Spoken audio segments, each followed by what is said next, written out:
guys. So I've had my Redcat Fusion for about 5 months now, and all in all, it's a pretty good little truck. I have made a couple of changes recently, which have actually improved the performance. Uh, let's have a look. All right, so on the back, I basically created new shock towers, which bring down everything by 23 millimeters. So instead of mounting the shock there, I brought it back down here. So everything's moved forward a little bit and down. And like I said, it's 23 millimeters lower. These are printed in nylon carbon fiber, so they're like really strong. And that was the first mod I did, and that helped.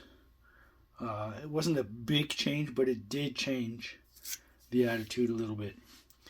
But this weekend, I tested my front suspension, which is a cantilever system in full droop with a pull spring instead of an internal shock spring, because these are TRX4M shocks.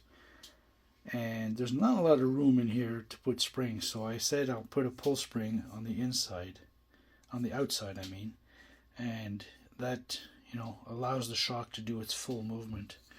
But just to give you an idea of how this works.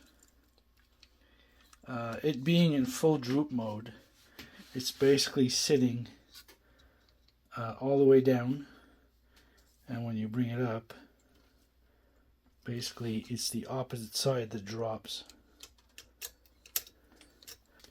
The beauty of a full droop setup is that when you're climbing, you'll go up, and you'll keep going up, and basically the suspension will keep the chassis from pulling away.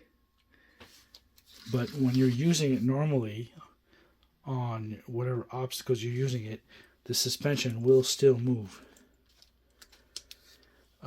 This has the effect of allowing you to climb a lot better. Now, these rear shock towers are available on my Etsy store, which is TLW3 Decor. They basically is the shock tower and the longer screw for the bottom here with the spacer. And the front will be available eventually.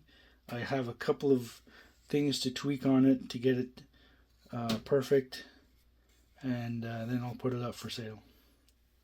So watch this video that I took on the weekend, and then let me know what you think of the performance.